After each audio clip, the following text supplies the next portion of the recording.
खुलुमबाय लोगोफोर आंनि चेनेलाव बयखौबो बरायहरनाय थाबाय नै दिनै आङो मा लादो नारजि ओमफ्राय आङो दा बिखौ बेदरजों संगोन अमा बिबु भान्दार मैया लाबोनाय दङमोन ओमफ्राय दिनै मैया जाबाय दिनै नारजिजों जागोन आरो नारजिजों संगोन ओमफ्राय आं रिहार्सेल थांदोंमोन दासो सफैदो ओमफ्राय दा आङो बासिनोसै नारजिजों जायोनो बिनिखाय थाखाय आङो दा बासिनोसै देन्थाखौ गारगोन आरो बिदिब्ला आं संनायखौ नायलांबाय थादो लोगोफोर देन्थाखौ बासिबाय ओमफ्राय दा सुहैनोसै आङो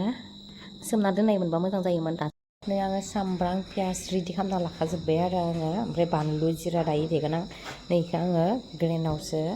गेब्लेहोनानै एबारसो फार्स्ट गेब्लेहोना नायगोन दे आङो नङाबाथ' सोमना दोनबा आरामनो खारैजों गेब्लेयोमोन नै गेब्लेहोबाय आरो आं नैखौबो ओमफ्राय खारै होदो इयाव खारै होनानै दै एसे होनानै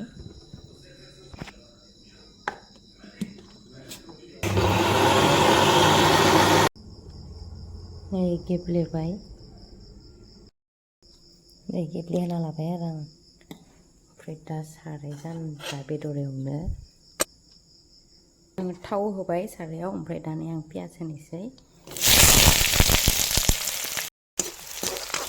होनोसै ओमफ्राय दायो आरो होबावगोन ओमफ्राय दानियाबा आङो बेदरखौ होनोसै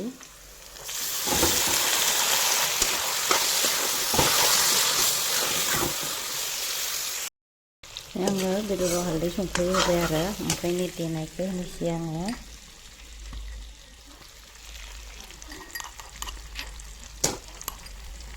ओमफ्राय दसे थानानै नै नारजि गेब्लेहोना लानायखौ होनो जासिगोन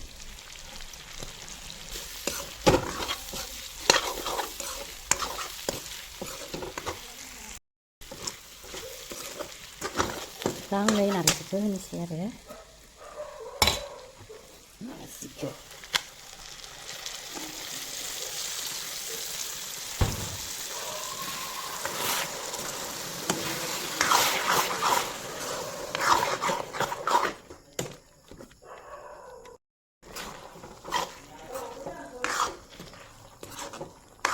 दै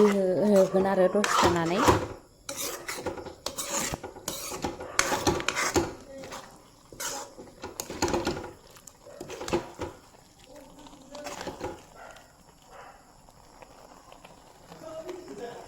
दै होबाय आरो आङो बेदराव दसे खोबना दोननोसै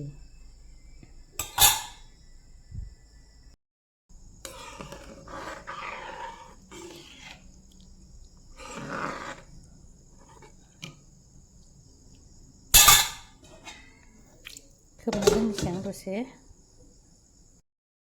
नै गोदौगासिनो आरो नारजि ओंख्रिया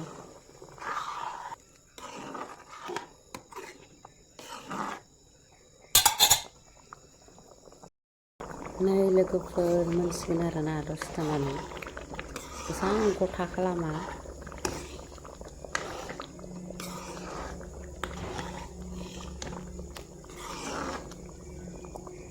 बिथिं लेस्रा एवनाय लेस्रा भाजि नै नारजि ओंख्रिया मोनबाय साखिबाय आं टेस्टि जाबाय आरो गोखा मोनजाबाय